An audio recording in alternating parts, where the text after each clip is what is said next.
Dracula by Bram Stoker. Chapter 6. Read by Elizabeth Klett. Denny Sayre.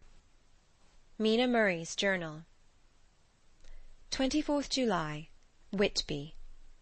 Lucy met me at the station, looking sweeter and lovelier than ever, and we drove up to the house at the Crescent in which they have rooms.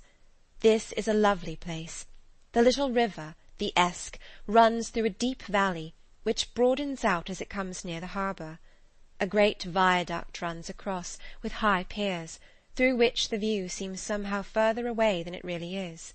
The valley is beautifully green, and it is so steep that when you are on the high land on either side, you look right across it, unless you are near enough to see down. The houses of the old town, the side away from us, are all red-roofed, and seem piled up one over the other anyhow, like the pictures we see of Nuremberg. Right over the town is the ruin of Whitby Abbey, which was sacked by the Danes, and which is the scene of part of Marmion, where the girl was built up in the wall. It is a most noble ruin, of immense size, and full of beautiful and romantic bits. There is a legend that a white lady is seen in one of the windows. Between it and the town there is another church, the parish one, round which is a big graveyard, all full of tombstones. This, to my mind, is the nicest spot in Whitby, for it lies right over the town, and has a full view of the harbour, and all up the bay to where the headland called Kettleness stretches out into the sea. It descends so steeply over the harbour that part of the bank has fallen away, and some of the graves have been destroyed.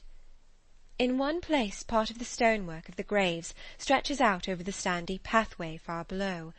There are walks with seats beside them through the churchyard, and people go and sit there all day long looking at the beautiful view and enjoying the breeze. I shall come and sit here often myself and work. Indeed, I am writing now with my book on my knee and listening to the talk of 3 old men who are sitting beside me. They seem to do nothing all day but sit here and talk. The harbour lies below me, with, on the far side, one long granite wall stretching out into the sea, with a curve outwards at the end of it, in the middle of which is a lighthouse. A heavy sea-wall runs along outside of it. On the near side, the sea-wall makes an elbow crooked inversely, and its end too has a lighthouse. Between the 2 piers there is a narrow opening into the harbour, which then suddenly widens. It is nice at high water, but when the tide is out it shoals away to nothing, and there is merely the stream of the Esk, running between banks of sand, with rocks here and there. Outside the harbour on this side there rises for about half a mile a great reef, the sharp of which runs straight out from behind the south lighthouse. At the end of it is a buoy, with a bell, which swings in bad weather, and sends in a mournful sound on the wind. They have a legend here, that when a ship is lost, bells are heard out at sea. I must ask the old man about this. He is coming this way. He is a funny old man. He must be awfully old, for his face is gnarled and twisted like the bark of a tree. He tells me that he is nearly 100, and that he was a sailor in the Greenland fishing fleet when Waterloo was fought. He is, I am afraid, a very sceptical person, for when I asked him about the bells at sea and the white lady at the Abbey, he said, very brusquely, "I wouldn't fash mysel about them, miss. Them things be all wore out. Mind, I don't say they never was, but I do say that they wasn't in my time. They be all very well for commers and trippers and the like, but not for a nice young lady like you. Them feet folks from York and Leeds that be always eating cured herrings and drinking tea and looking out to buy cheap jet would creed out. I wonder mysel who'd be bothering telling lies to them, even the newspapers, which is full of fool talk." I thought he would be a good person to learn interesting things from, so I asked him if he would mind telling me something about the whale fishing in the old days. He was just settling himself to begin, when the clock struck 6, whereupon he laboured to get up and said, "I must gang ageenwards home now, miss.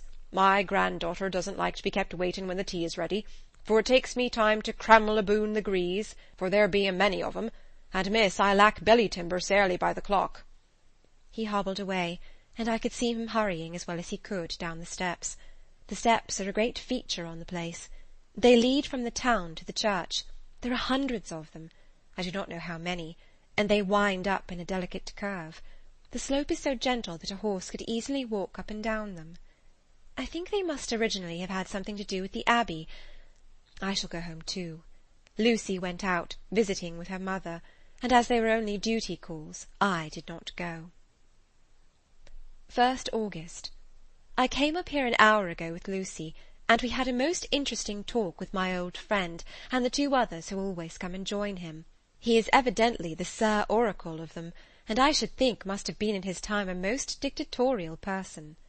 He will not admit anything, and down-faces everybody. If he can't out-argue them, he bullies them, and then takes his silence for agreement with his views. Lucy was looking sweetly pretty in her white lawn frock. She has got a beautiful colour since she has been here.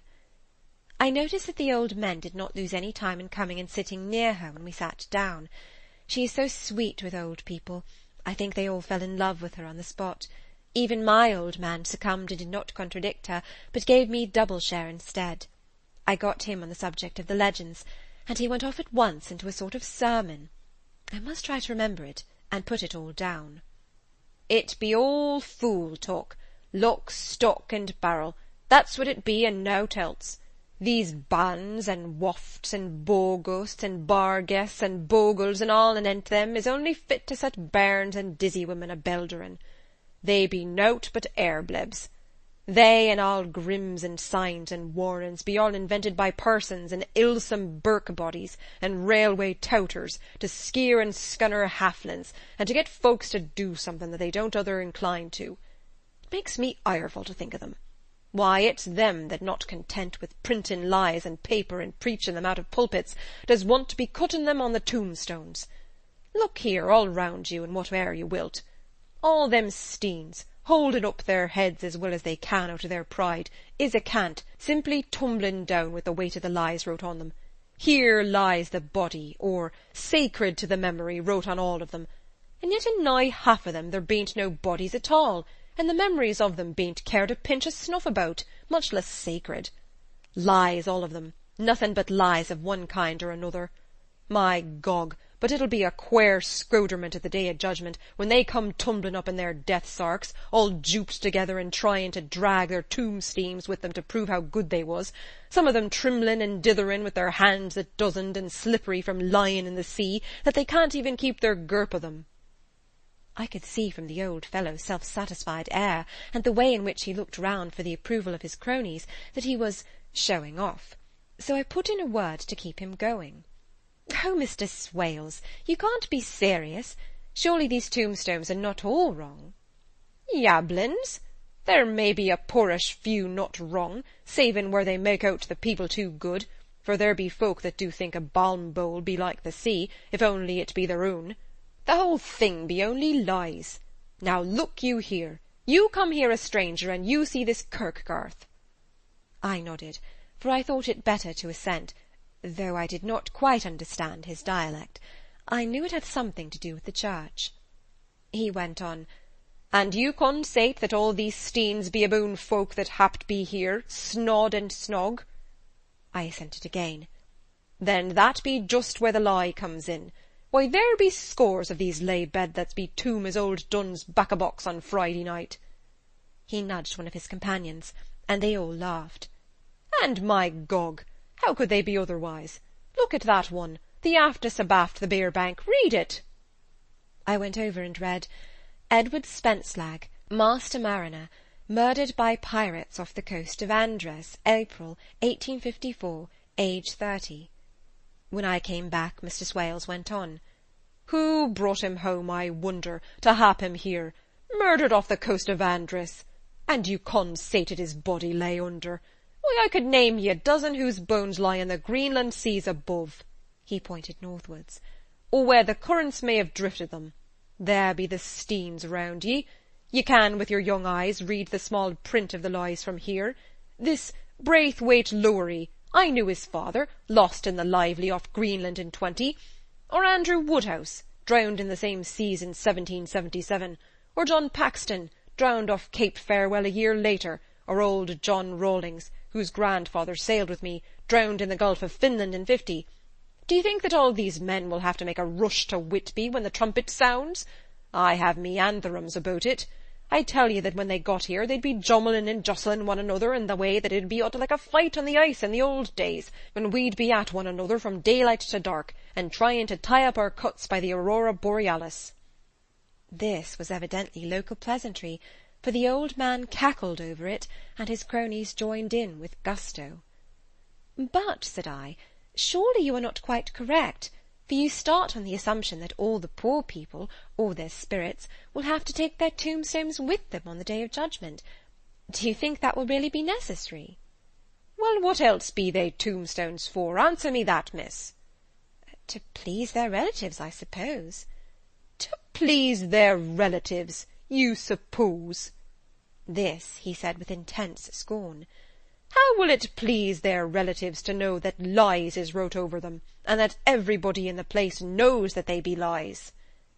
He pointed to a stone at our feet, which had been laid down as a slab, on which the seat was rested, close to the edge of the cliff. "Read the lies on that thrush-stone," he said.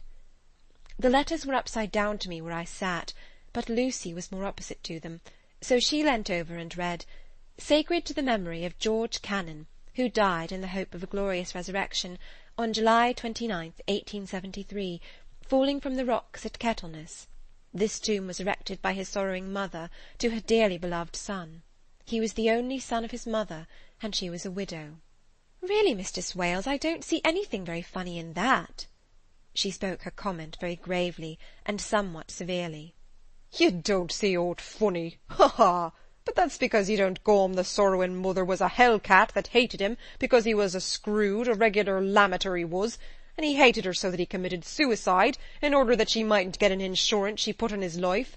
He blew nigh the top of his head off with an old musket that I had for scaring crows with. 'Twarn't for crows then, for it brought the clegs and the dopes to him. That's the way he fell off the rocks. And as to hopes of a glorious resurrection, I've often heard him say mysel that he hoped he'd go to hell, for his mother was so pious that she'd be sure to go to heaven, and he didn't want to addle where she was. Now isn't that steen at any rate?" He hammered it with his stick as he spoke. "A pack o' lies! And won't it make Gabriel keckle when Geordie comes panting out the grease with the top steam balanced on his hump, and asks to be took as evidence?" I did not know what to say, but Lucy turned the conversation as she said, rising up, "Oh, why did you tell us any of this? It is my favourite seat, and I cannot leave it, and now I find I must go on sitting over the grave of a suicide." "That won't harm you, my pretty, and it may make poor Geordie gladsome to have so trim a lass sitting on his lap. That won't hurt you. Why, I've sat here off and on for nigh 20 years past, and it hasn't done me no harm. Don't ye fash about them as lies under ye, or that doesn't lie there either. It'll be time for you to be getting scart when you see the tombsteens all run away with, and the place as bare as a stubble-field. There's the clock, and I must gang. My service to you, ladies." And off he hobbled. Lucy and I sat a while, and it was all so beautiful before us that we took hands as we sat, and she told me over all again about Arthur and their coming marriage. That made me just a little heartsick, for I haven't heard from Jonathan for a whole month. The same day. I came up here alone, for I am very sad. There was no letter for me. I hope there cannot be anything the matter with Jonathan. The clock has just struck 9. I see the lights scattered all over the town, sometimes in rows where the streets are, and sometimes singly. They run right up the Esk and die away in the curve of the valley. To my left the view is cut off by a black line of roof of the old house next to the abbey.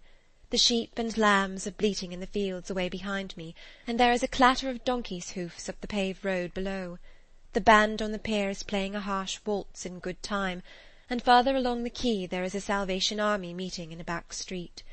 Neither of the bands hears the other, but up here I hear and see them both. I wonder where Jonathan is, and if he is thinking of me. I wish he were here. Dr. Seward's Diary, 5 June. The case of Renfield grows more interesting the more I get to understand the man. He has certain qualities very largely developed: selfishness, secrecy, and purpose. I wish I could get at what is the object of the latter. He seems to have some settled scheme of his own, but what it is I do not know.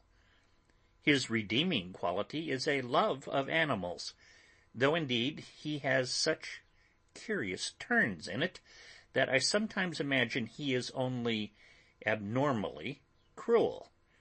His pets are of odd sorts.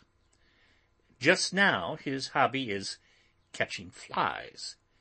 He has at present such a quantity that I have had myself to expostulate. To my astonishment, he did not break out into a fury, as I expected, but took the matter in simple seriousness.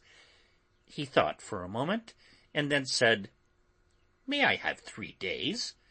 I shall clear them away." Of course, I said that would do. I must watch him. 18 June. He has turned his mind now to spiders, and has got several very big fellows in a box.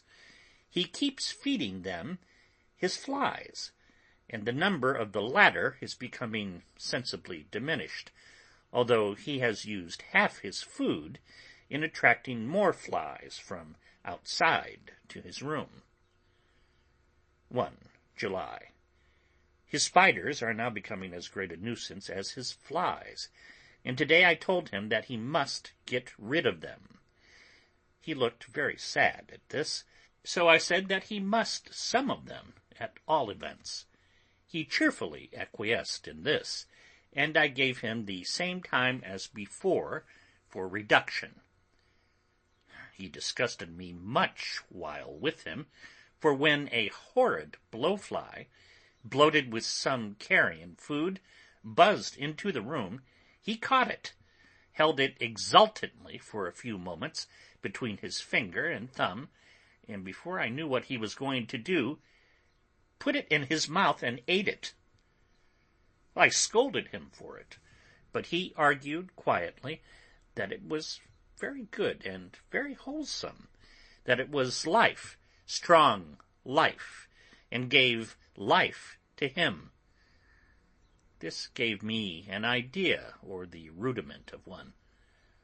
I must watch how he gets rid of his spiders.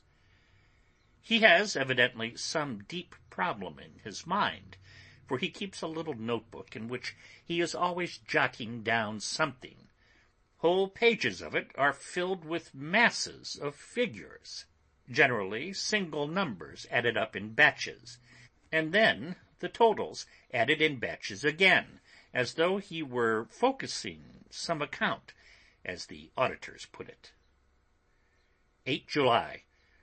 There is a method in his madness, and the rudimentary idea in my mind is growing.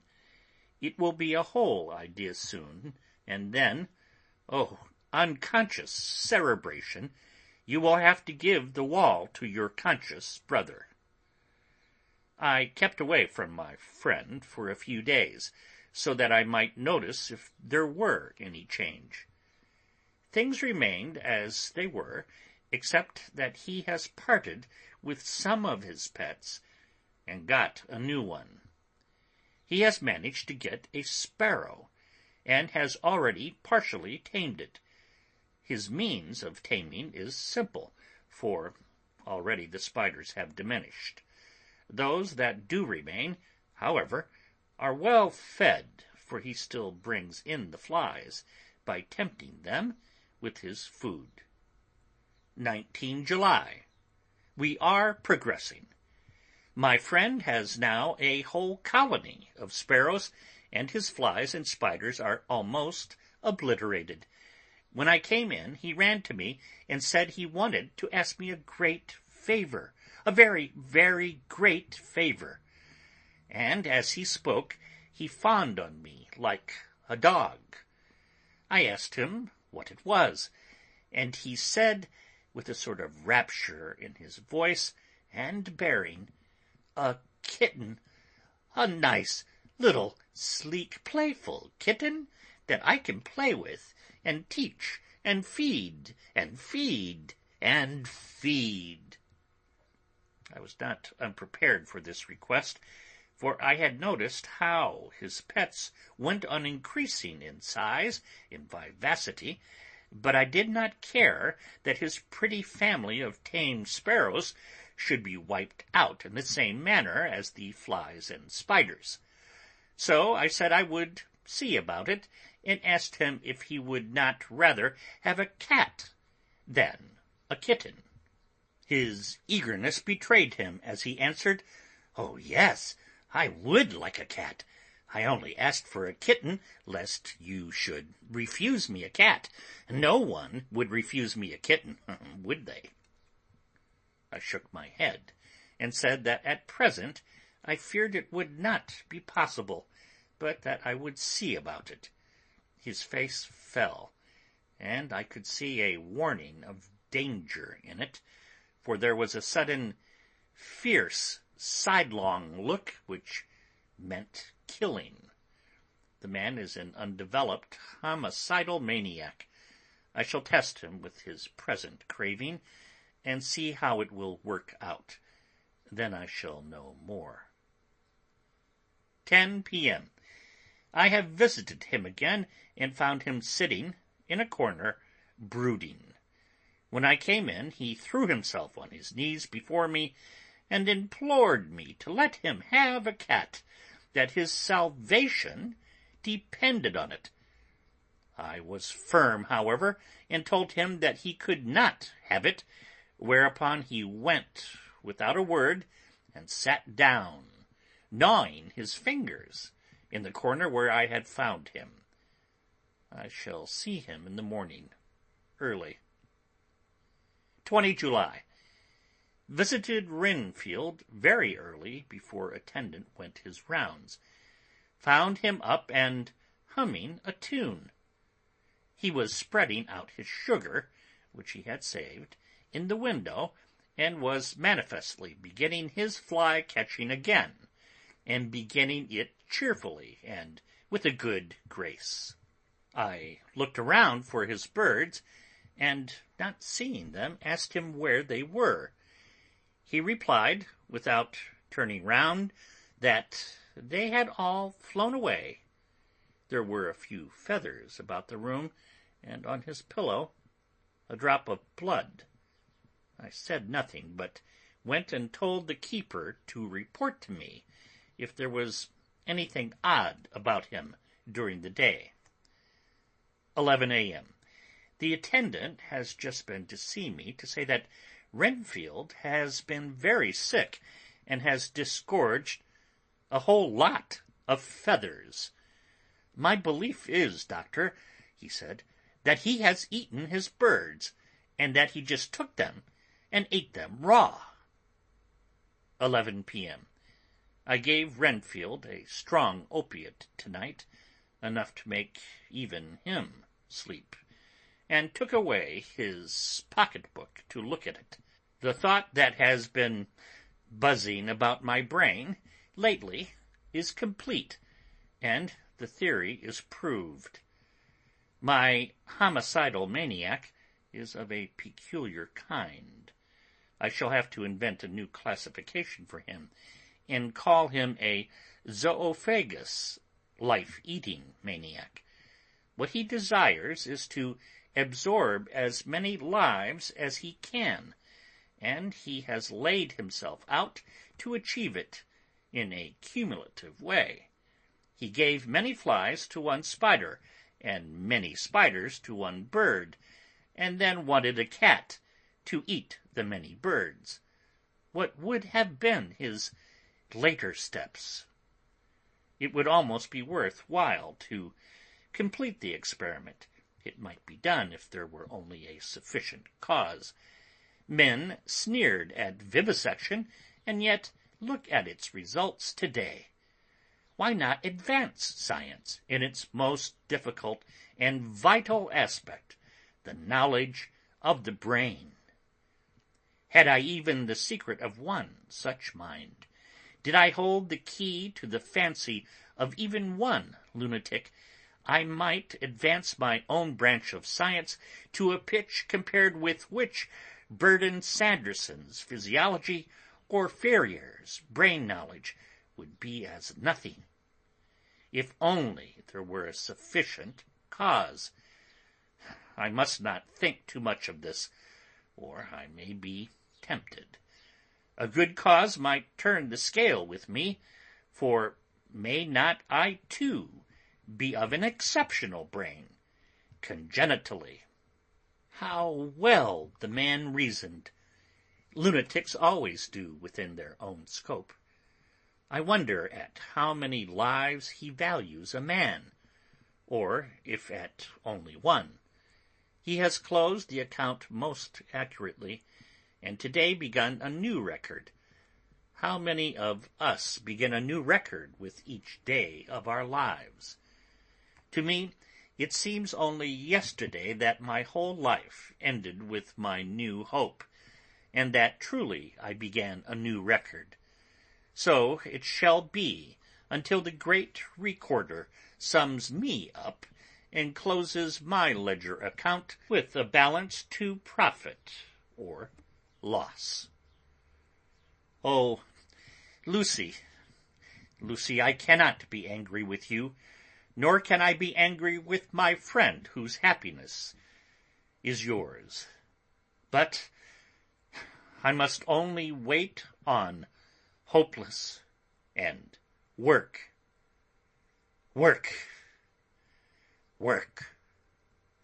If I could have as strong a cause as my poor mad friend there, a good, unselfish cause to make me work, that would be indeed happiness. Mina Murray's Journal. 26th July. I am anxious, and it soothes me to express myself here. It is like whispering to one's self and listening at the same time. And there is also something about the shorthand symbols that makes it different from writing. I am unhappy about Lucy, and about Jonathan. I had not heard from Jonathan for some time, and was very concerned, but yesterday dear Mr. Hawkins, who is always so kind, sent me a letter from him. I had written asking him if he had heard, and he said the enclosed had just been received. It is only a line dated from Castle Dracula, and says that he is just starting for home. That is not like Jonathan. I do not understand it, and it makes me uneasy. Then, too, Lucy, although she is so well, has lately taken to her old habit of walking in her sleep. Her mother has spoken to me about it, and we have decided that I am to lock the door of our room every night.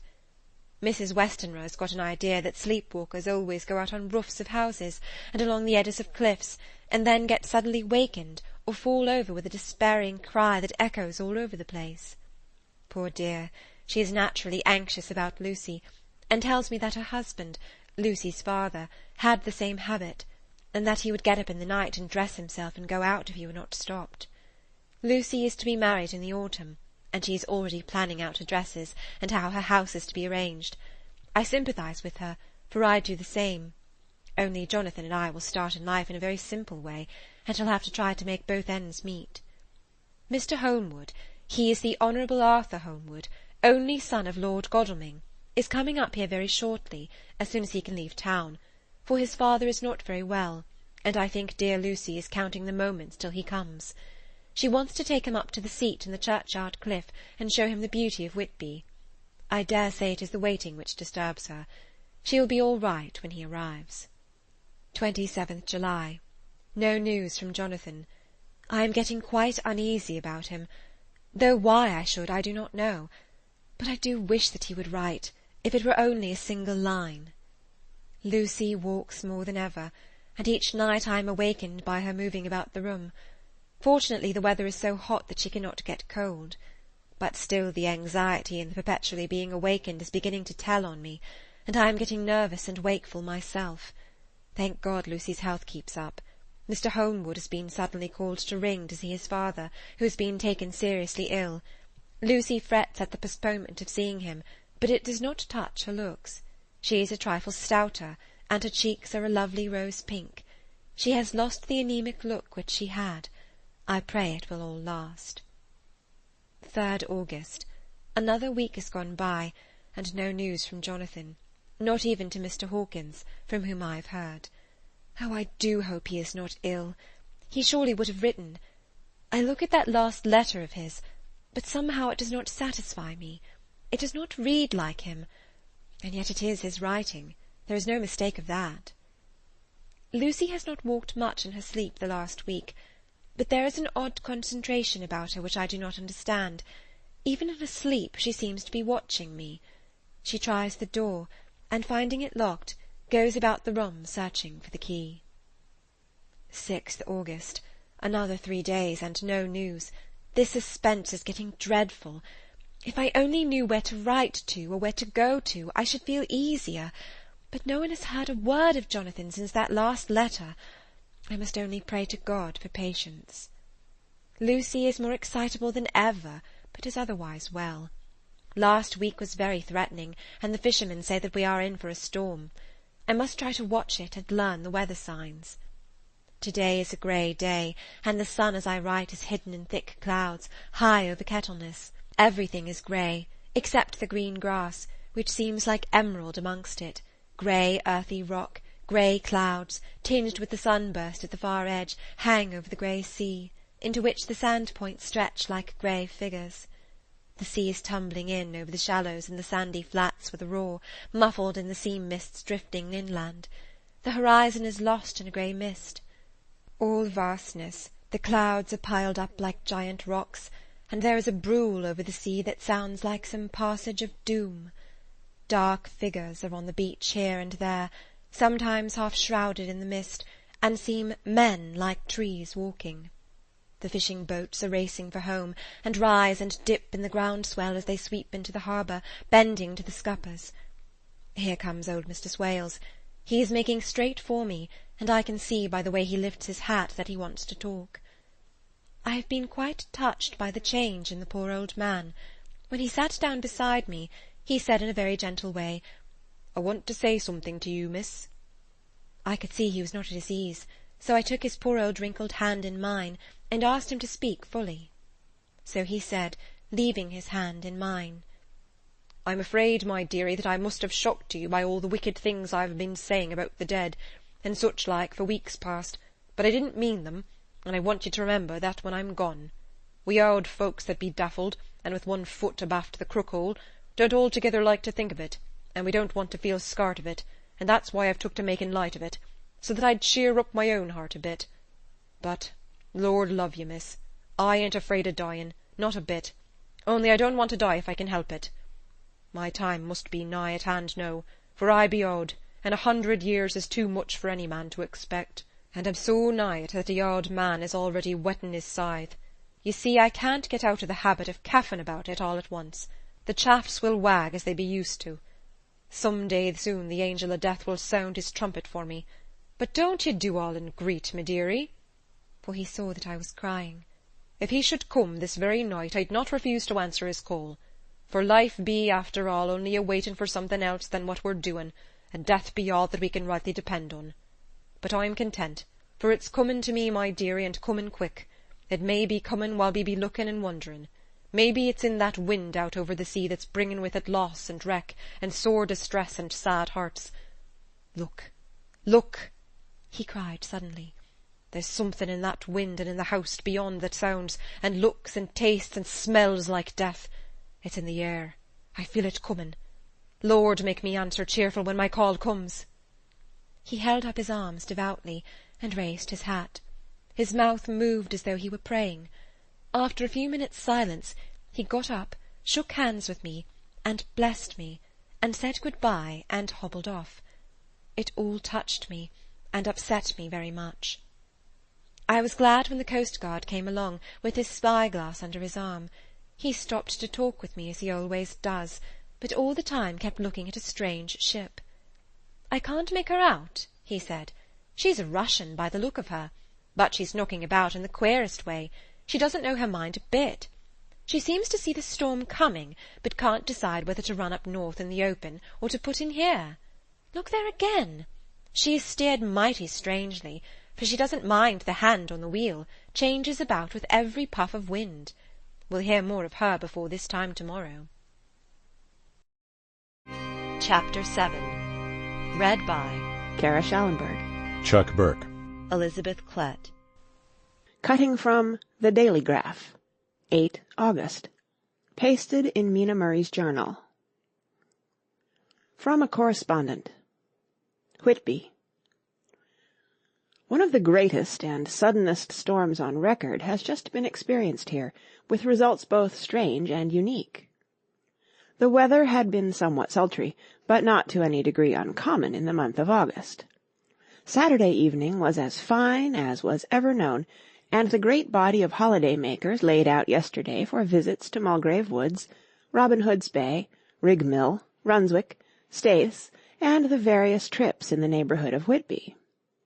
The steamers Emma and Scarborough made trips up and down the coast, and there was an unusual amount of tripping both to and from Whitby. The day was unusually fine till the afternoon, when some of the gossips who frequent the East Cliff churchyard, and from the commanding eminence watch the wide sweep of sea visible to the north and east, called attention to a sudden show of mares' tails high in the sky to the northwest.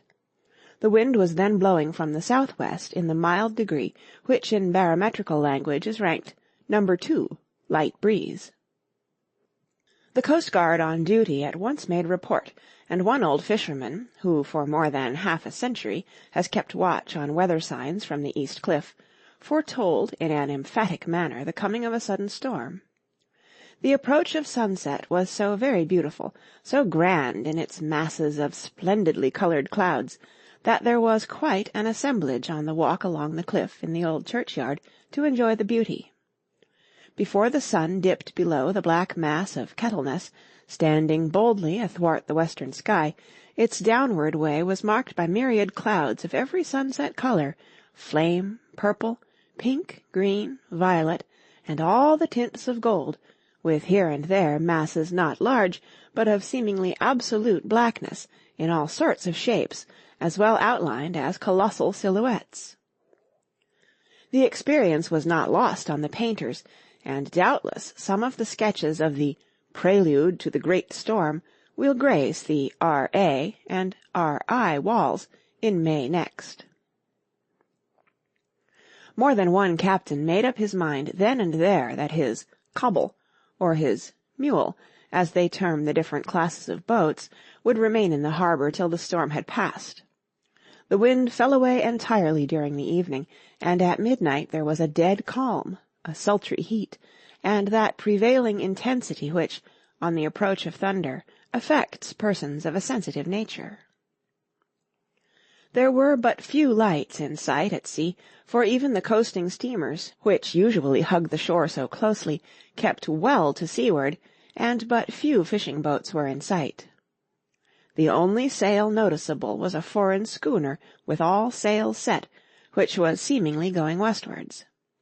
The foolhardiness or ignorance of her officers was a prolific theme for comment whilst she remained in sight, and efforts were made to signal her to reduce sail in the face of her danger. Before the night shut down she was seen with sails idly flapping as she gently rolled on the undulating swell of the sea. As idle as a painted ship upon a painted ocean. Shortly before 10 o'clock the stillness of the air grew quite oppressive, and the silence was so marked that the bleating of a sheep inland, or the barking of a dog in the town, was distinctly heard, and the band on the pier, with its lively French air, was like a discord in the great harmony of nature's silence.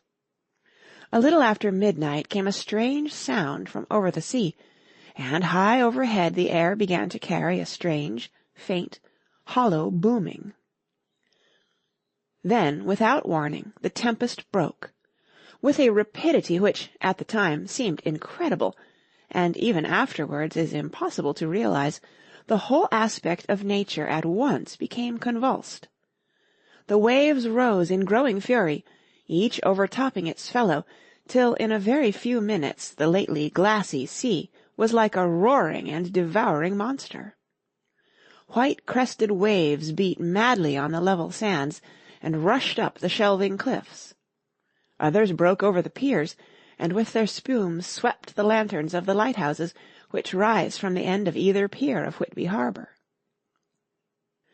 The wind roared like thunder, and blew with such force that it was with difficulty that even strong men kept their feet, or clung with grim clasp to the iron stanchions. It was found necessary to clear the entire pier from the mass of onlookers, or else the fatalities of the night would have increased manifold. To add to the difficulties and dangers of the time, masses of sea fog came drifting inland.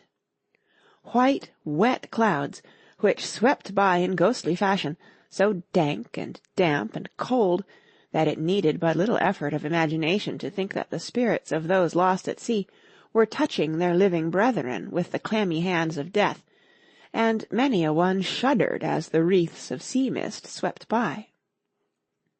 At times the mist cleared, and the sea for some distance could be seen in the glare of the lightning, which came thick and fast, followed by such peals of thunder that the whole sky overhead seemed trembling under the shock of the footsteps of the storm. Some of the scenes thus revealed were of immeasurable grandeur and of absorbing interest. The sea, running mountains high, threw skywards with each wave mighty masses of white foam, which the tempest seemed to snatch at and whirl away into space.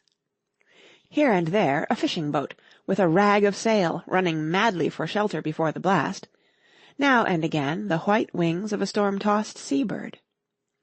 On the summit of the east cliff the new searchlight was ready for experiment, but had not yet been tried. The officers in charge of it got it into working order, and in the pauses of on-rushing mist swept with it the surface of the sea. Once or twice its service was most effective, as when a fishing-boat, with gunwale under water, rushed into the harbour, able, by the guidance of the sheltering light, to avoid the danger of dashing against the piers. As each boat achieved the safety of the port, there was a shout of joy from the mass of people on the shore, a shout which for a moment seemed to cleave the gale, and was then swept away in its rush. Before long the searchlight discovered some distance away a schooner with all sails set, apparently the same vessel which had been noticed earlier in the evening. The wind had by this time backed to the east, and there was a shudder amongst the watchers on the cliff as they realized the terrible danger in which she now was. Between her and the port lay the great flat reef on which so many good ships have from time to time suffered, and, with the wind blowing from its present quarter, it would be quite impossible that she should fetch the entrance of the harbour. It was now nearly the hour of high tide, but the waves were so great that, in their troughs, the shallows of the shore were almost visible, and the schooner, with all sails set, was rushing with such speed that, in the words of one old salt, "She must fetch up somewhere, if it was only in hell." Then came another rush of sea fog, greater than any hitherto, a mass of dank mist, which seemed to close on all things like a grey pall, and left available to men only the organ of hearing, for the roar of the tempest, and the crash of the thunder, and the booming of the mighty billows came through the damp oblivion even louder than before. The rays of the searchlight were kept fixed on the harbour mouth across the east pier, where the shock was expected, and men waited breathless. The wind suddenly shifted to the northeast, and the remnant of the sea fog melted in the blast, and then, mirabile dictu, between the piers, leaping from wave to wave as it rushed at headlong speed, swept the strange schooner before the blast, with all sail set, and gained the safety of the harbour. The searchlight followed her, and a shudder ran through all who saw her, for lashed to the helm was a corpse with drooping head, which swung horribly to and fro at each motion of the ship. No other form could be seen on the deck at all. A great awe came on all as they realized that the ship, as if by a miracle, had found the harbour, unsteered save by the hand of a dead man. However, all took place more quickly than it takes to write these words.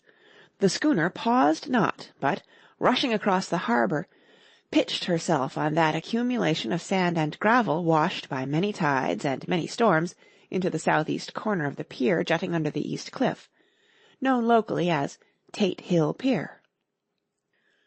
There was, of course, a considerable concussion as the vessel drove up on the sand-heap. Every spar, rope, and stay was strained, and some of the top-hammer came crashing down.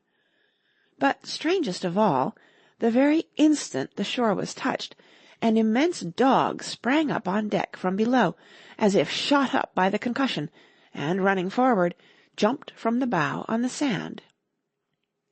Making straight for the steep cliff, where the churchyard hangs over the laneway to the east pier so steeply that some of the flat tombstones, throstines or through-stones, as they call them in Whitby vernacular, actually project over where the sustaining cliff has fallen away, it disappeared in the darkness, which seemed intensified just beyond the focus of the searchlight.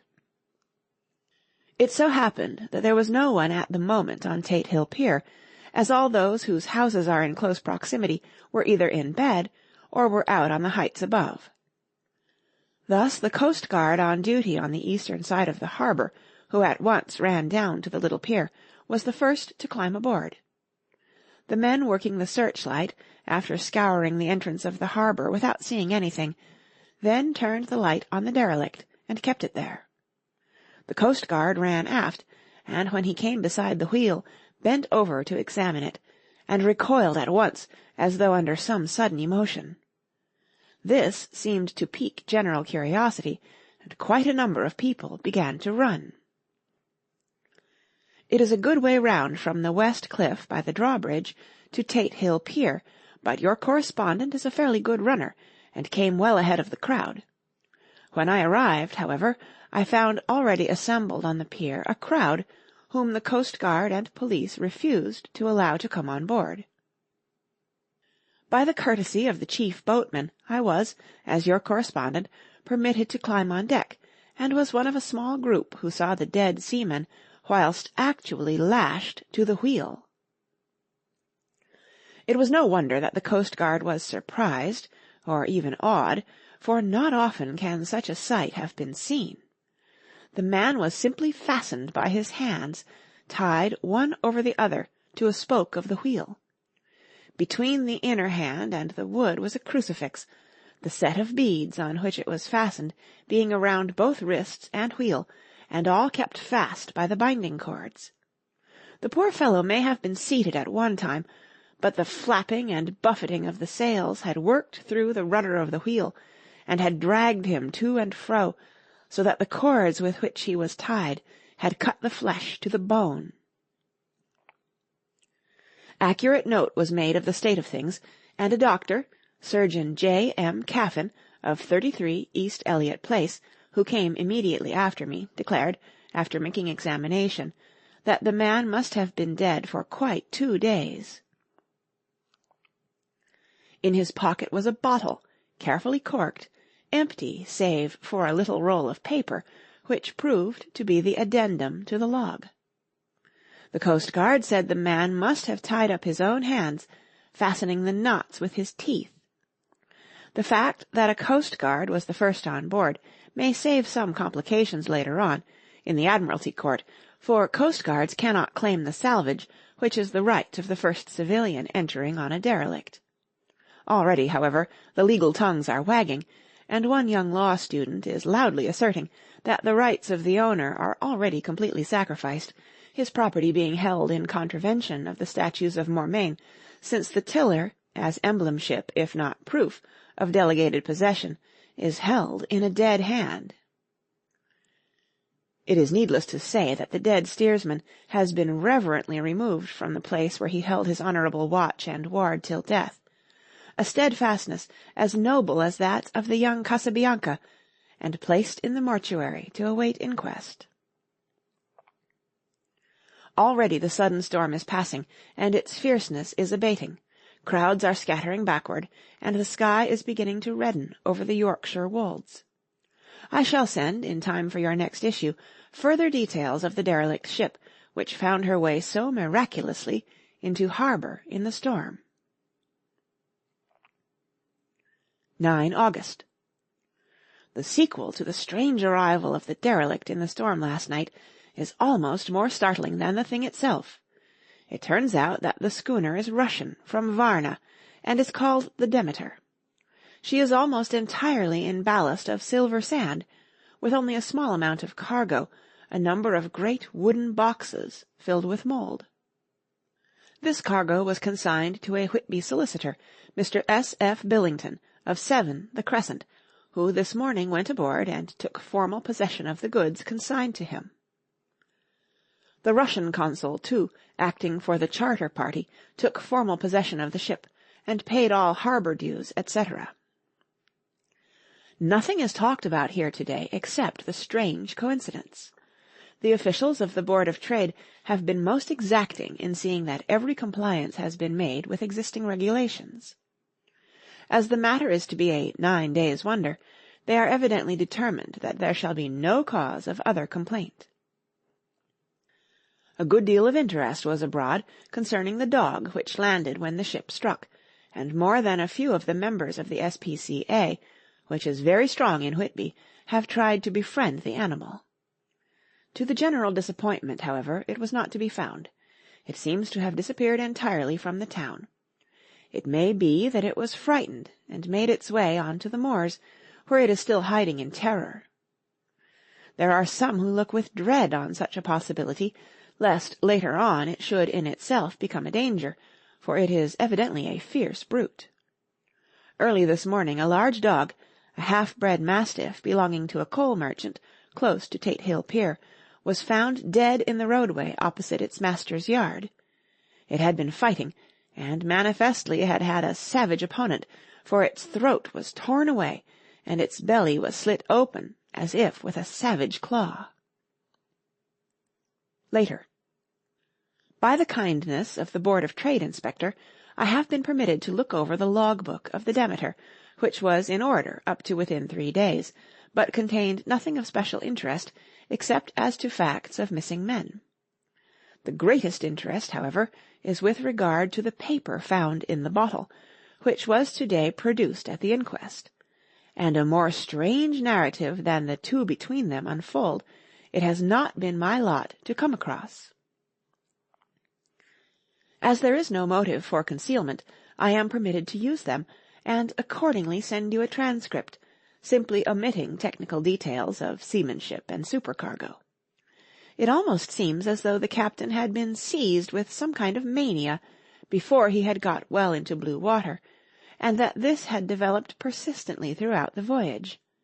Of course, my statement must be taken cum grano, since I am writing from the dictation of a clerk of the Russian consul, who kindly translated for me, time being short. Log of the Demeter, Varna to Whitby. Written 18 July, things so strange happening that I shall keep accurate note henceforth till we land. On 6 July we finished taking in cargo, silver sand and boxes of earth. At noon set sail. East wind fresh. Crew 5 hands, 2 mates, cook, and myself, captain. On 11 July, at dawn, entered Bosphorus. Boarded by Turkish customs officers. Bakshish! All correct. Under way at 4 p.m. On 12 July through Dardanelles.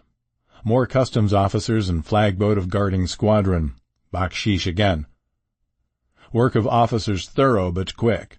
Want us off soon. At dark passed into archipelago. On 13 July passed Cape Matapan. Crew dissatisfied about something. Seemed scared, but would not speak out. On 14 July was somewhat anxious about crew.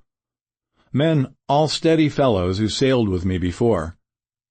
Mate could not make out what was wrong. They only told him there was something, and crossed themselves. Mate lost temper with one of them that day and struck him. Expected fierce quarrel, but all was quiet. On 16 July, mate reported in the morning that one of the crew, Petrovsky, was missing. Could not account for it. Took larboard watch 8 bells last night. Was relieved by Amramov, but did not go to bunk. Men more downcast than ever. All said they expected something of the kind, but would not say more than there was something aboard. Mate getting very impatient with them. Feared some trouble ahead.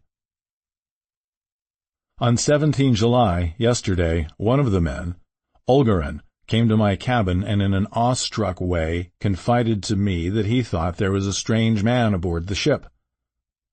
He said that in his watch he had been sheltering behind the deck-house as there was a rainstorm, when he saw a tall, thin man who was not like any of the crew come up the companionway and go along the deck forward and disappear.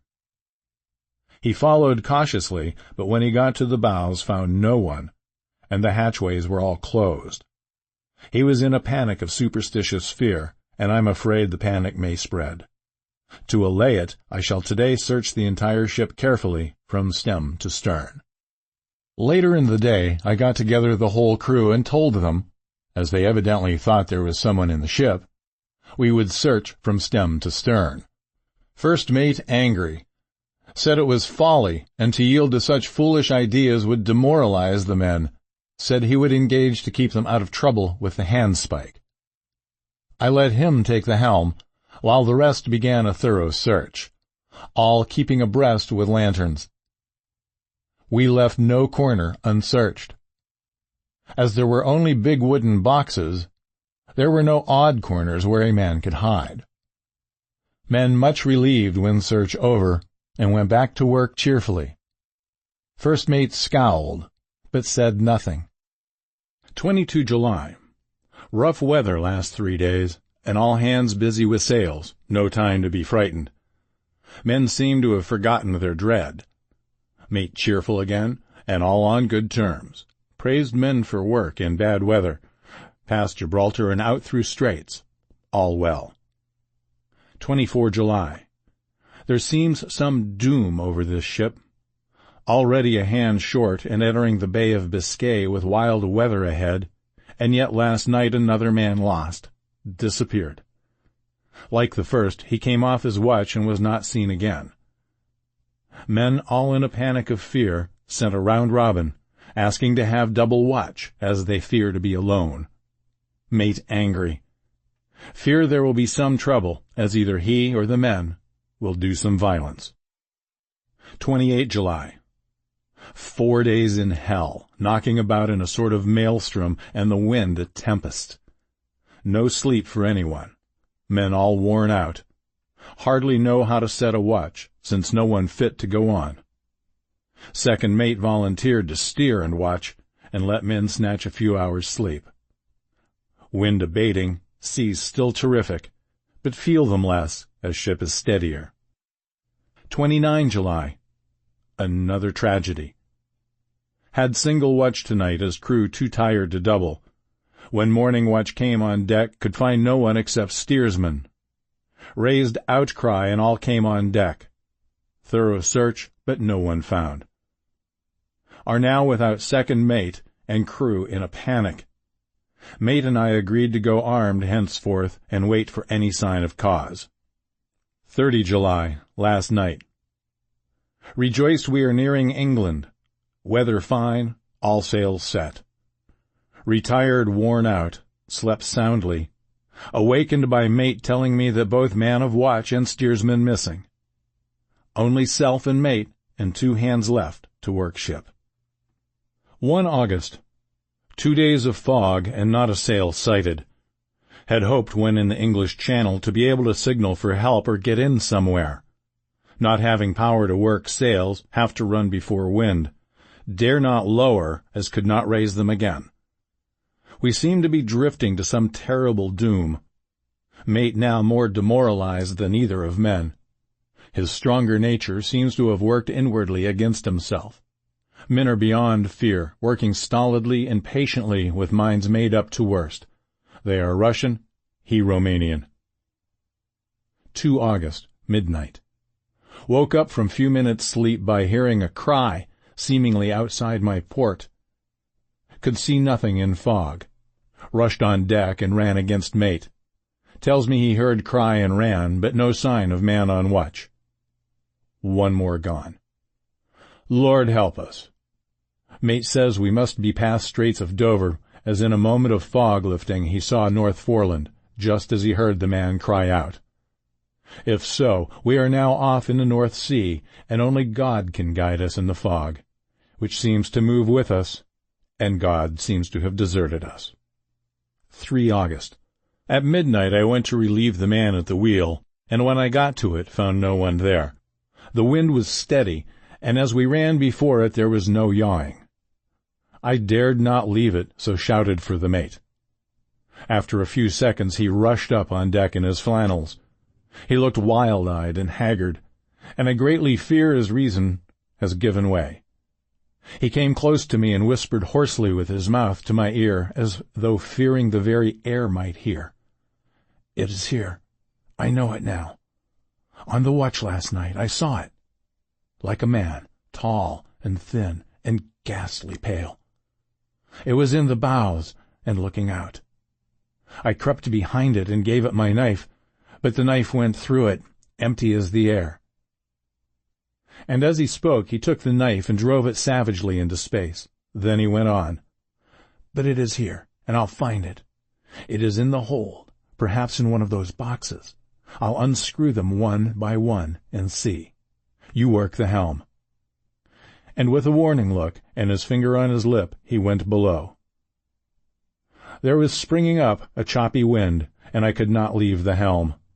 I saw him come out on deck again with a tool chest and lantern and go down the forward hatchway. He is mad, stark, raving mad, and it's no use my trying to stop him. He can't hurt those big boxes. They're invoiced as clay, and to pull them about is as harmless a thing as he can do. So here I stay and mind the helm and write these notes. I can only trust in God and wait till the fog clears. Then, if I can't steer to any harbor with the wind that is, I shall cut down sails and lie by, and signal for help. It is nearly over now. Just as I was beginning to hope that the mate would come out calmer, for I heard him knocking away at something in the hold, and work is good for him, there came up the hatchway a sudden, startled scream which made my blood run cold. And up the deck he came, as if shot from a gun, a raging madman with his eyes rolling and his face convulsed with fear. "Save me! Save me!" he cried, and then looked around on the blanket of fog. His horror turned to despair, and in a steady voice he said, "You had better come to, Captain, before it is too late. He's there. I know the secret now. The sea will save me from him, and it's all that is left." Before I could say a word or move forward to seize him, he sprang on the bulwark and deliberately threw himself into the sea. I suppose I know the secret too now. It was this madman who had got rid of the men one by one, and now he has followed them himself. God help me! How am I to account for all these horrors when I get to port? When I get to port, will that ever be? 4 August. Still fog, which the sunrise cannot pierce. I know there is sunrise because I'm a sailor. Why else I know not. I dared not go below. I dared not leave the helm, so here all night I stayed, and in the dimness of the night I saw it. Him. God forgive me, but the mate was right to jump overboard. It was better to die like a man. To die like a sailor in blue water, no man can object. But I am captain, and I must not leave my ship. But I shall baffle this fiend or monster, for I shall tie my hands to the wheel when my strength begins to fail, and along with them I shall tie that which it, dare not touch.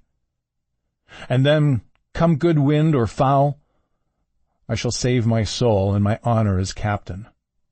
I am growing weaker, and the night is coming on. If he can look me in the face again, I may not have time to act. If we are wrecked, mayhap this bottle may be found, and those who find it may understand. If not, well then all men shall know that I have been true to my trust. God and the Blessed Virgin and the saints help a poor, ignorant soul trying to do his duty. Of course, the verdict was an open one. There is no evidence to adduce, and whether or not the man himself committed the murders there is now none to say. The folk here hold almost universally that the captain is simply a hero, and he is to be given a public funeral. Already it is arranged that his body is to be taken with a train of boats up the Esk for a piece, and then brought back to Tate Hill Pier, and up the Abbey steps, for he is to be buried in the churchyard on the cliff. The owners of more than 100 boats have already given in their names as wishing to follow him to the grave. No trace has ever been found of the great dog, at which there is much mourning, for, with public opinion in its present state, he would, I believe, be adopted by the town. To-morrow we'll see the funeral, and so will end this one more mystery of the sea. Mina Murray's Journal. 8th August. Lucy was very restless all night, and I too could not sleep. The storm was fearful, and as it boomed loudly among the chimney-pots it made me shudder. When a sharp puff came it seemed to be like a distant gun. Strangely enough Lucy did not wake, but she got up twice and dressed herself. Fortunately each time I awoke in time and managed to undress her without waking her, and got her back in bed.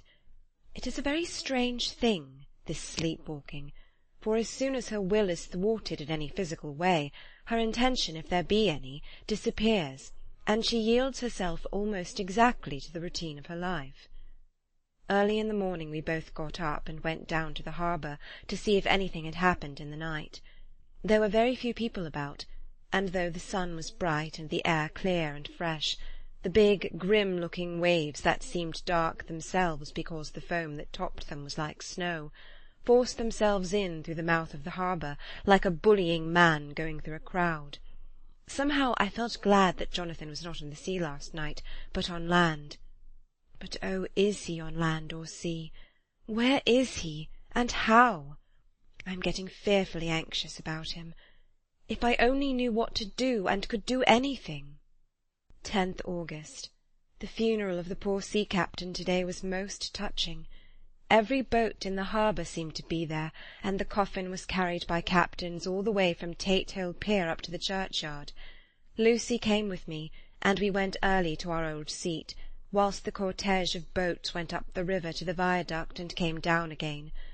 We had a lovely view, and saw the procession nearly all the way. The poor fellow was laid to rest near our seat, so that we stood on it when the time came and saw everything.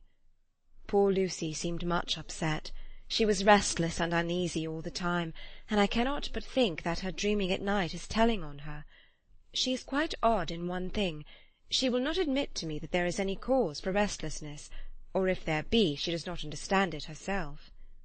There is an additional cause, in that poor Mr. Swales was found dead this morning on our seat, his neck being broken. He had evidently, as the doctor said, fallen back in the seat in some sort of fright, for there was a look of fear and horror on his face that the men said made them shudder.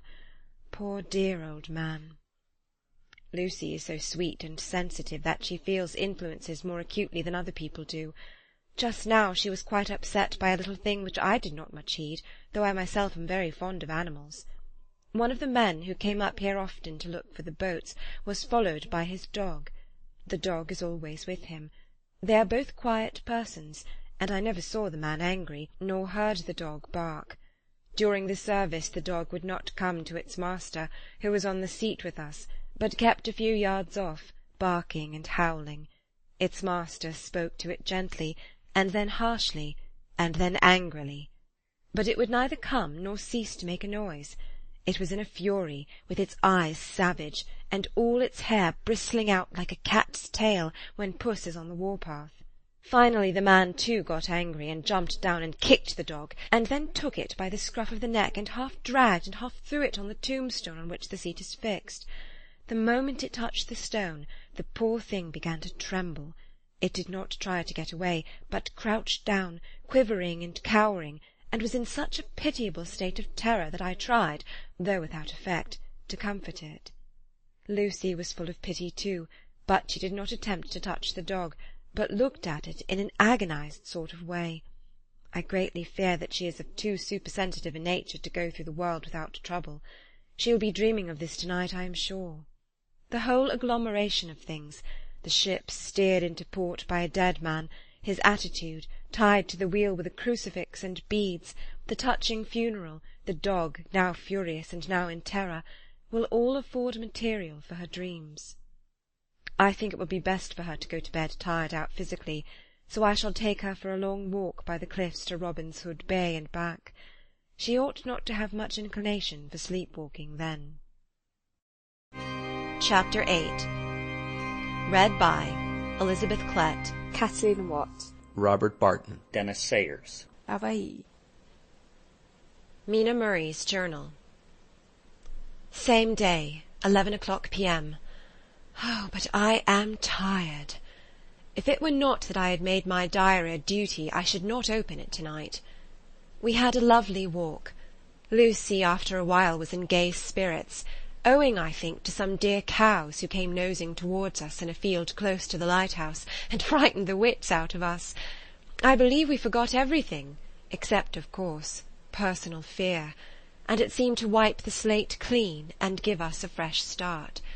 We had a capital severe tea at Robin's Hood Bay in a sweet little old-fashioned inn, with a bow window right over the seaweed-covered rocks of the Strand.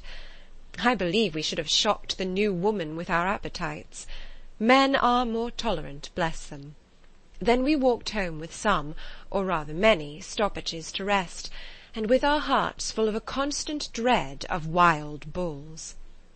Lucy was really tired, and we intended to creep off to bed as soon as we could. The young curate came in, however, and Mrs. Westenra asked him to stay for supper. Lucy and I had both a fight for it with the dusty miller. I know it was a hard fight on my part, and I am quite heroic. I think that some day the bishops must get together and see about breeding up a new class of curates who don't take supper, no matter how hard they may be pressed to, and who will know when girls are tired. Lucy is asleep and breathing softly. She has more colour in her cheeks than usual, and looks, oh, so sweet. If Mr. Holmwood fell in love with her, seeing her only in the drawing-room, I wonder what he would say if he saw her now. Some of the new women writers will some day start an idea that men and women should be allowed to see each other asleep before proposing and accepting. But I suppose the new woman won't condescend in future to accept. She will do the proposing herself, and a nice job she will make of it, too. There's some consolation in that. I am so happy tonight, because dear Lucy seems better. I really believe she has turned the corner, and that we are over her troubles with dreaming. I should be quite happy if I only knew if Jonathan... God bless and keep him. 11th August. Diary again. No sleep now, so I may as well write. I am too agitated to sleep. We have had such an adventure, such an agonizing experience. I fell asleep as soon as I had closed my diary. Suddenly I became broad awake and sat up, with a horrible sense of fear upon me, and of some feeling of emptiness around me. The room was dark, so I could not see Lucy's bed. I stole across and felt for her. The bed was empty. I lit a match and found that she was not in the room. The door was shut but not locked as I had left it. I feared to wake her mother, who has been more than usually ill lately, so threw on some clothes and got ready to look for her. As I was leaving the room, it struck me that the clothes she wore might give me some clue as to her dreaming intention. Dressing-gown would mean house, dress outside. Dressing-gown and dress were both in their places. Thank God, I said to myself, she cannot be far, as she is only in her night-dress. I ran downstairs and looked in the sitting-room. Not there. Then I looked in all the other rooms of the house, with an ever-growing fear chilling my heart. Finally I came to the hall door and found it open. It was not wide open, but the catch of the lock had not caught. The people of the house are careful to lock the door every night, so I feared that Lucy must have gone out as she was. There was no time to think of what might happen. A vague, overmastering fear obscured all details. I took a big, heavy shawl and ran out. The clock was striking 1 as I was in the crescent, and there was not a soul in sight. I ran along the north terrace, but could see no sign of the white figure I expected. At the edge of the west cliff above the pier I looked across the harbour to the east cliff, in the hope, or fear, I don't know which, of seeing Lucy in our favourite seat. There was a bright full moon, with heavy black driving clouds, which threw the whole scene into a fleeting diorama of light and shade as they sailed across. For a moment or two I could see nothing, as the shadow of a cloud obscured St. Mary's Church and all around it. Then, as the cloud passed, I could see the ruins of the abbey coming into view, and as the edge of a narrow band of light as sharp as a sword cut moved along, the church and churchyard became gradually visible. Whatever my expectation was, it was not disappointed, for there on our favourite seat the silver light of the moon struck a half-reclining figure, snowy white. The coming of the cloud was too quick for me to see much, for shadow shut down on light almost immediately, but it seemed to me as though something dark stood behind the seat where the white figure shone, and bent over it. What it was, whether man or beast, I could not tell. I did not wait to catch another glance, but flew down the steep steps to the pier and along by the fish market to the bridge, which was the only way to reach the east cliff. The town seemed as dead, for not a soul did I see. I rejoiced that it was so, for I wanted no witness of poor Lucy's condition. The time and distance seemed endless, and my knees trembled and my breath came laboured as I toiled up the endless steps to the abbey. I must have gone fast, and yet it seemed to me as if my feet were weighted with lead, and as though every joint in my body were rusty. When I got almost to the top I could see the seat and the white figure, for I was now close enough to distinguish it even through the spells of shadow. There was undoubtedly something, long and black, bending over the half-reclining white figure. I called in fright, "Lucy! Lucy!" and something raised a head, and from where I was I could see a white face and red, gleaming eyes. Lucy did not answer, and I ran on to the entrance of the churchyard. As I entered, the church was between me and the seat, and for a minute or so I lost sight of her. When I came in view again, the cloud had passed, and the moonlight struck so brilliantly that I could see Lucy half reclining with her head lying over the back of the seat. She was quite alone, and there was not a sign of any living thing about. When I bent over her, I could see that she was still asleep. Her lips were parted, and she was breathing, not softly as usual with her, but in long, heavy gasps, as though striving to get her lungs full at every breath. As I came close, she put up her hand in her sleep, and pulled the collar of her nightdress close around her, as though she felt the cold. I flung the warm shawl over her, and drew the edges tight round her neck, for I dreaded lest she should get some deadly chill from the night air, unclad as she was. I feared to wake her all at once, so in order to have my hands free to help her, I fastened the shawl at her throat with a big safety-pin. But I must have been clumsy, and my anxiety and pinched or pricked her with it, for by and by, when her breathing became quieter, she put her hand to her throat again and moaned. When I had her carefully wrapped up, I put my shoes on her feet, and then began very gently to wake her. At first she did not respond, but gradually she became more and more uneasy in her sleep, moaning and sighing occasionally. At last, as time was passing fast, and for many other reasons, I wished to get her home at once. I shook her forcibly, till finally she opened her eyes and awoke. She did not seem surprised to see me, as of course she did not realize all at once where she was. Lucy always wakes prettily, and even at such a time, when her body must have been chilled with cold, and her mind somewhat appalled at waking unclad in a churchyard at night, she did not lose her grace. She trembled a little, and clung to me. When I told her to come at once with me home, she rose without a word, with the obedience of a child. As we passed along, the gravel hurt my feet, and Lucy noticed me wince. She stopped and wanted to insist upon my taking my shoes, but I would not. However, when we got to the pathway outside the churchyard, where there was a puddle of water remaining from the storm, I daubed my feet with mud, using each foot in turn on the other, so that, as we went home, no one, in case we should meet anyone, should notice my bare feet. Fortune favoured us, and we got home without meeting a soul. Once we saw a man who seemed not quite sober, passing along a street in front of us. But we hid in a door till he had disappeared up an opening such as there are here, steep little closes, or wynds, as they call them in Scotland. My heart beat so loud all the time sometimes I thought I should faint.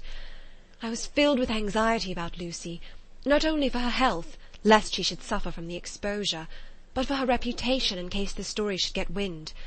When we got in and washed our feet, and had said a prayer of thankfulness together, I tucked her into bed.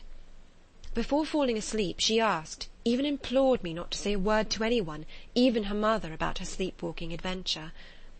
I hesitated at first to promise, but on thinking of the state of her mother's health, and how the knowledge of such a thing would fret her, and think, too, of how such a story might become distorted, nay, infallibly would, in case it should leak out, I thought it wiser to do so. I hope I did right. I have locked the door, and the key is tied to my wrist, so perhaps I shall not be again disturbed. Lucy is sleeping soundly. The reflex of the dawn is high and far over the sea. Same day, noon. All goes well. Lucy slept till I woke her, and seemed not to have even changed her side. The adventure of the night does not seem to have harmed her. On the contrary, it has benefited her, for she looks better this morning than she has done for weeks. I was sorry to notice that my clumsiness with the safety pin hurt her. Indeed, it might have been serious, for the skin of her throat was pierced. I must have pinched up a piece of loose skin and have transfixed it, for there are 2 little red points like pinpricks, and on the band of her night-dress was a drop of blood. When I apologized and was concerned about it, she laughed and petted me, and said she did not even feel it. Fortunately, it could not leave a scar, as it is so tiny. Same day, night. We passed a happy day. The air was clear and the sun bright, and there was a cool breeze. We took our lunch to Mulgrave Woods, Mrs. Westenra driving by the road, and Lucy and I walking by the cliff path and joining her at the gate. I felt a little sad myself, for I could not but feel how absolutely happy it would have been had Jonathan been with me. But there, I must only be patient. In the evening we strolled in the casino terrace, and heard some good music by Spohr and Mackenzie, and went to bed early. Lucy seems more restful than she has been for some time, and fell asleep at once. I shall lock the door and secure the key the same as before, though I do not expect any trouble to-night. 12th August.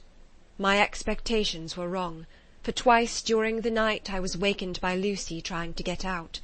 She seemed, even in her sleep, to be a little impatient at finding the door shut, and went back to bed under a sort of protest. I woke at the dawn, and heard the birds chirping out of the window. Lucy woke too, and I was glad to see was even better than on the previous morning. All her old gaiety of manner seemed to have come back, and she came and snuggled in beside me and told me all about Arthur. I told her how anxious I was about Jonathan, and then she tried to comfort me. Well, she succeeded somewhat, for though sympathy can't alter facts, it can make them more bearable. 13th August. Another quiet day, and to bed with the key on my wrist as before. Again I woke in the night and found Lucy sitting up in bed, still asleep, pointing to the window. I got up quietly, and pulling aside the blind, looked out. It was a brilliant moonlight, and the soft effect of the light over the sea and sky, merged together in one great silent mystery, was beautiful beyond words. Between me and the moonlight flitted a great bat, coming and going in great whirling circles. Once or twice it came quite close, but was, I suppose, frightened at seeing me, and flitted away across the harbour towards the Abbey. When I came back from the window, Lucy had lain down again, and was sleeping peacefully. She did not stir again all night. 14th August.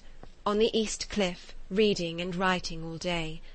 Lucy seems to have become as much in love with the spot as I am, and it is hard to get her away from it when it is time to come home for lunch or tea or dinner. This afternoon she made a funny remark. We were coming home for dinner, and had come to the top of the steps up from the West Pier and stopped to look at the view, as we generally do. The setting sun, low down in the sky, was just dropping behind Kettleness. The red light was thrown over the East Cliff and the old Abbey, and seemed to bathe everything in a beautiful rosy glow.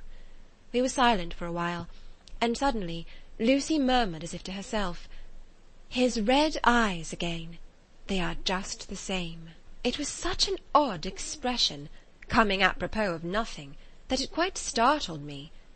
I slowed round a little as to see Lucy well without seeming to stare at her, and saw that she was in a half-dreamy state, with an odd look on her face that I could not quite make out, so I said nothing but followed her eyes.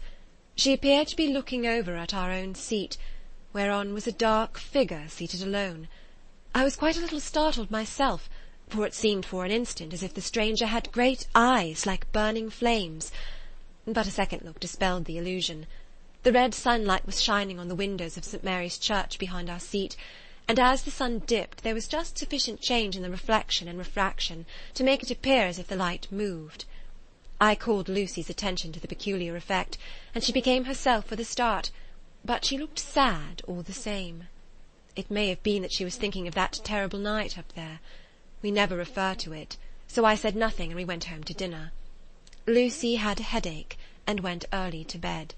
I saw her asleep and went out for a little stroll myself. I walked along the cliffs to the westward, and was full of sweet sadness, for I was thinking of Jonathan. When coming home it was then bright moonlight, so bright that, though the front of our part of the crescent was in shadow, everything could be well seen. I threw a glance up at our window, and saw Lucy's head leaning out. I opened my handkerchief and waved it. She did not notice or make any movement whatever. Just then the moonlight crept round an angle of the building, and the light fell on the window. There distinctly was Lucy with her head lying up against the side of the window-sill, and her eyes shut. She was fast asleep, and by her, seated on the window-sill, was something that looked like a good-sized bird. I was afraid she might get a chill, so I ran upstairs, but as I came into the room she was moving back to her bed, fast asleep and breathing heavily. She was holding her hand to her throat, as though to protect it from the cold. I did not wake her, but tucked her up warmly. I have taken care that the door is locked and the window securely fastened. She looks so sweet as she sleeps, but she is paler than is her wont, and there is a drawn, haggard look under her eyes which I do not like. I fear she is fretting about something. I wish I could find out what it is. 15th August. Rose later than usual. Lucy was languid and tired, and slept on after we had been called. We had a happy surprise at breakfast. Arthur's father is better, and wants the marriage to come off soon. Lucy is full of quiet joy, and her mother is glad and sorry at once. Later on in the day she told me the cause. She is grieved to lose Lucy as her very own, but is rejoiced that she is soon to have someone to protect her. Poor dear sweet lady! She confided to me that she has got her death warrant. She has not told Lucy, and has made me promise secrecy. Her doctor told her that within a few months, at most, she must die, for her heart is weakening. At any time, even now, a sudden shock would be almost sure to kill her. Ah, we were wise to keep from her the affair of the dreadful night of Lucy's sleep-walking. 17th August. No diary for 2 whole days. I have not had the heart to write. Some sort of shadowy pall seems to be coming over our happiness. No news from Jonathan, and Lucy seems to be growing weaker, whilst her mother's hours are numbering to a close. I do not understand Lucy's fading away as she is doing. She eats well and sleeps well, and enjoys the fresh air, but all the time the roses in her cheeks are fading, and she gets weaker and more languid day by day. At night I hear her gasping as if for air. I keep the key of our door always fastened to my wrist at night, but she gets up and walks about the room, and sits at the open window. Last night I found her leaning out when I woke up, and when I tried to wake her, I could not. She was in a faint. When I managed to restore her, she was as weak as water, and cried silently between long, painful struggles for breath. When I asked her how she came to be at the window, she shook her head and turned away. I trust her feeling ill may not be from that unlucky prick of the safety-pin. I looked at her throat just now as she lay asleep, and the tiny wounds seem not to have healed. They are still open, and if anything larger than before, and the edges of them are faintly white. They are like little white dots with red centres. Unless they heal within a day or two, I shall insist on the doctor seeing about them. Letter, Samuel F. Billington and Son, Solicitors Whitby to Messrs. Carter, Patterson and Co., London, 17th of August. Dear Sirs, herewith please receive invoice of goods sent by Great Northern Railway. Same are to be delivered at Carfax, near Purfleet, immediately on receipt at goods station King's Cross. The house is at present empty, but enclosed please find keys, all of which are labelled.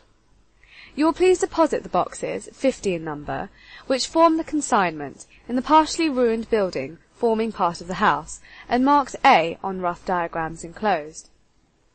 Your agent will easily recognise the locality, as it is the ancient chapel of the mansion.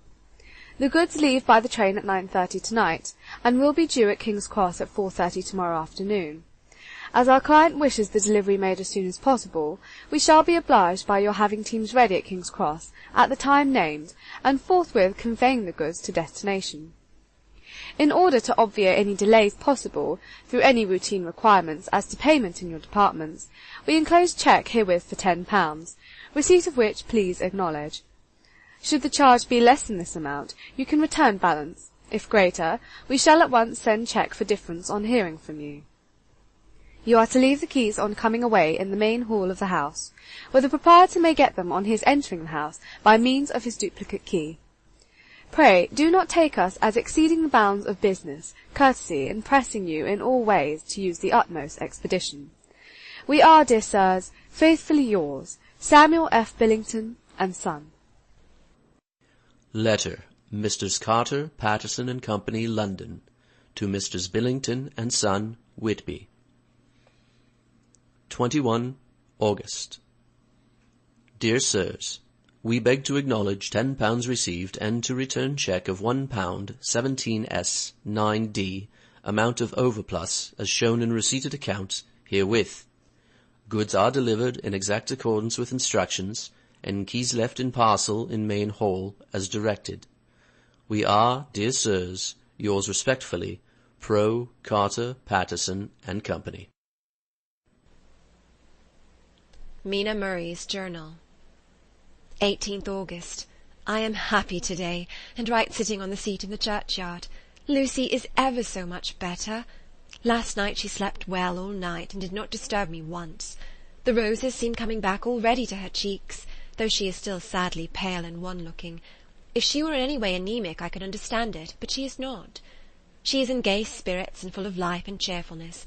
All the morbid reticence seems to have passed from her, and she has just reminded me, as if I needed any reminding, of that night, and that it was here on this very seat I found her asleep. As she told me, she tapped playfully with the heel of her boot on the stone slab and said, "My poor little feet didn't make much noise then. I dare say poor old Mr. Swales would have told me that it was because I didn't want to wake up Geordie." As she was in such a communicative humour, I asked her if she had dreamt at all that night. Before she answered, that sweet puckered look came into her forehead, which Arthur, I call him Arthur from a habit, says he loves, and indeed I don't wonder that he does. Then she went on in a half-dreaming kind of way, as if trying to recall it to herself. I didn't quite dream, but it all seemed to be real. I only wanted to be here in this spot. I don't know why, for I was afraid of something, I don't know what. I remember, though I suppose I was asleep, passing through the streets and over the bridge. A fish leapt as I went by, and I leaned over to look at it, and I heard a lot of dogs howling. The whole town seemed as if it must be full of dogs, all howling at once as I went up the steps. Then I had a vague memory of something long and dark with red eyes, just as we saw in the sunset, and something very sweet and very bitter all around me at once.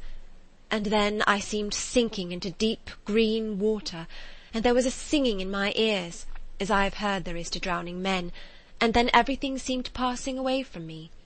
My soul seemed to go out from my body and float about the air. I seemed to remember that once the West Lighthouse was right under me, and then there was a sort of agonizing feeling, as if I were in an earthquake, and I came back and found you shaking my body. I saw you do it before I felt you. Then she began to laugh. It seemed a little uncanny to me, and I listened to her breathlessly. I did not quite like it, and thought it better not to keep her mind on the subject, so we drifted on to another subject, and Lucy was like her old self again. When we got home the fresh breeze had braced her up, and her pale cheeks were really more rosy. Her mother rejoiced when she saw her, and we all spent a very happy evening together. 19th August. Joy, joy, joy, although not all joy. At last, news of Jonathan. The dear fellow has been ill, that is why he did not write. I am not afraid to think it or to say it, now that I know. Mr. Hawkins sent me on the letter, and wrote himself, oh, so kindly. I am to leave in the morning and go over to Jonathan, and to help to nurse him, if necessary, and to bring him home. Mr. Hawkins says it would not be a bad thing if we were to be married out there. I have cried over the good sister's letter till I can feel it wet against my bosom where it lies. It is of Jonathan, and must be near my heart, for he is in my heart.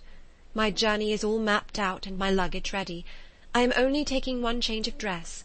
Lucy will bring my trunk to London and keep it till I send for it may be that... I must write no more. I must keep it to say to Jonathan, my husband. The letter that he has seen and touched must comfort me till we meet. Letter, Sister Agatha, Hospital of St. Joseph and St. Mary, Budapest, to Miss Wilhelmina Murray. 12th of August. Dear Madam, I write by desire of Mr. Jonathan Harker, who is himself not strong enough to write, though progressing well, thanks to God and St. Joseph and St. Mary. He has been under our care for nearly 6 weeks, suffering from a violent brain fever.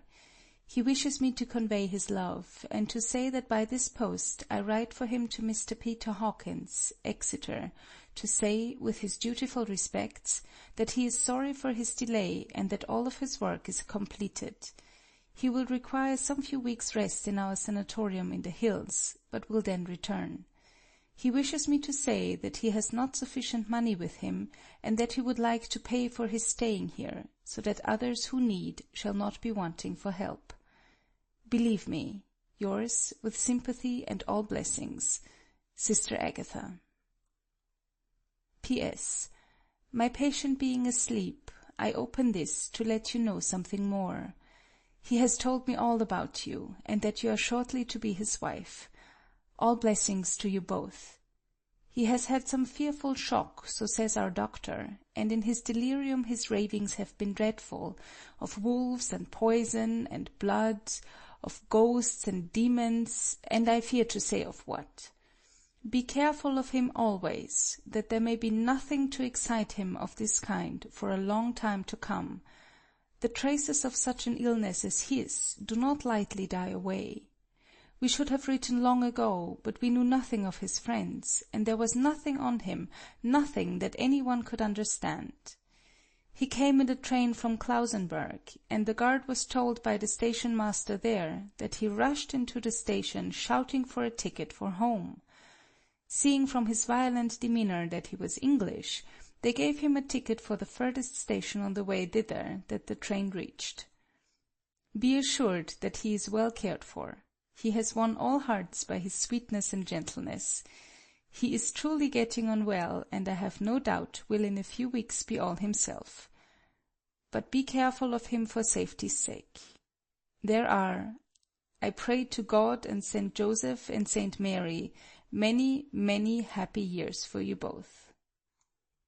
Dr. Seward's Diary, 19 August. Strange and sudden change in Renfield last night. About 8 o'clock he began to get excited and sniff about as a dog does when setting. The attendant was struck by his manner, and, knowing my interest in him, encouraged him to talk. He is usually respectful to the attendant, and at times servile, but tonight, the man tells me, he was quite haughty, would not condescend to talk with him at all. All he would say was, "I don't want to talk to you. You don't count now. The master is at hand." The attendant thinks it is some sudden form of religious mania which has seized him. If so, we must look out for squalls, for a strong man, with homicidal and religious mania at once, might be dangerous. The combination is a dreadful one. At 9 o'clock I visited him myself. His attitude to me was the same as that to the attendant. In his sublime self-feeling, the difference between myself and the attendant seemed to him as nothing. It looks like religious mania, and he will soon think that he himself is God. These infinitesimal distinctions between man and man are too paltry for an omnipotent being. How these madmen give themselves away! The real God taketh heed lest a sparrow fall. But the God created from human vanity sees no difference between an eagle and a sparrow. Oh, if men only knew! For half an hour or more Renfield kept getting excited in greater and greater degree. I did not pretend to be watching him, but I kept strict observation all the same. All at once that shifty look came into his eyes, which we always see when a madman has seized an idea, and with it the shifty movement of the head and back, which asylum attendants come to know so well. He became quite quiet, and went and sat on the edge of his bed resignedly, and looked into space with lack-lustre eyes.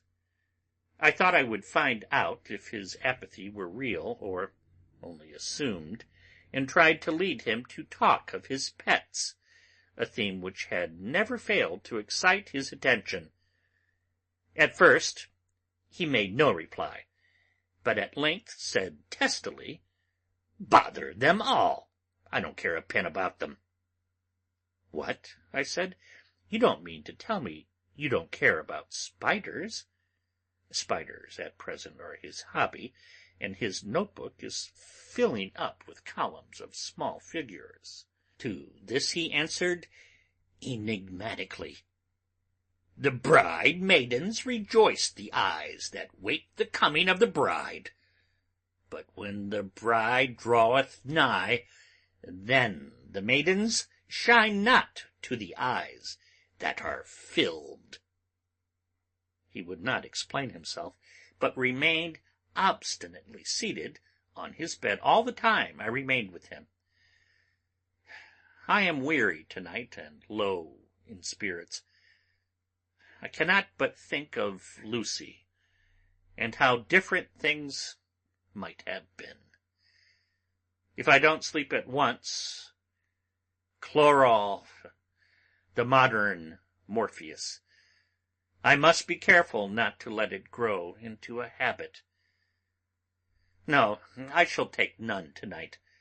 I have thought of Lucy, and I shall not dishonor her by mixing the two. If need be, tonight shall be sleepless. Later. Glad I made the resolution, gladder that I kept to it. I had lain tossing about, and had heard the clock strike only twice, when the night watchman came to me, sent up from the ward, to say that Renfield had escaped. I threw on my clothes and ran down at once. My patient is too dangerous a person to be roaming about. Those ideas of his might work out dangerously with strangers. The attendant was waiting for me. He said he had seen him not 10 minutes before, seemingly asleep in his bed, when he looked through the observation trap in the door. His attention was called by the sound of the window being wrenched out. He ran back and saw his feet disappear through the window, and had at once sent up for me. He was only in his night gear, and cannot be far off. The attendant thought it would be more useful to watch where he should go than to follow him, as he might lose sight of him whilst getting out of the building by the door. He is a bulky man, and couldn't get through the window. I am thin, so with his aid I got out, but feet foremost, and as we were only a few feet above ground, landed unhurt. The attendant told me the patient had gone to the left, and had taken a straight line, so I ran as quickly as I could. As I got through the belt of trees, I saw a white figure scale the high wall which separates our grounds from those of the deserted house.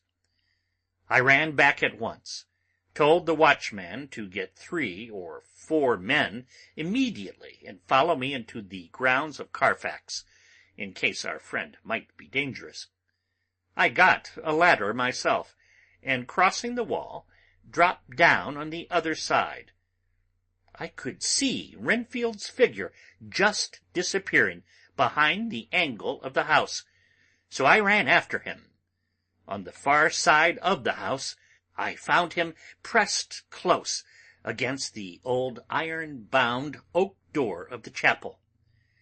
He was talking, apparently, to someone, but I was afraid to go near enough to hear what he was saying, lest I might frighten him and he should run off. Chasing an errant swarm of bees is nothing to following a naked lunatic when the fit of escaping is upon him. After a few minutes, however, I could see that he did not take note of anything around him, and so ventured to draw nearer to him, the more so as my men had now crossed the wall and were closing him in. I heard him say, "I'm here to do your bidding, master. I am your slave, and you will reward me, for I shall be faithful. I have worshipped you long and afar off. Now that you are near, I await your commands, and you will not pass me by, will you, dear master, in your distribution of good things?" He is a selfish old beggar anyhow. He thinks of the loaves and fishes even when he believes he is in a real presence. His manias make a startling combination. When we closed in on him, he fought like a tiger. He is immensely strong, for he was more like a wild beast than a man. I never saw a lunatic in such a paroxysm of rage before, and I hope I shall not again. It is a mercy that we have found out his strength and his danger in good time. With strength and determination like his, he might have done wild work before he was caged. He is safe now, at any rate. Jack Sheppard himself couldn't get free from the strait waistcoat that keeps him restrained, and he's chained to the wall in the padded room. His cries are, at times, awful, but the silences that follow are more deadly still, for he means murder in every turn and movement. Just now he spoke coherent words for the first time. "I shall be patient, master. It is coming, coming, coming." So I took the hint and came to. I was too excited to sleep, but this diary has quieted me, and I feel I shall get some sleep tonight.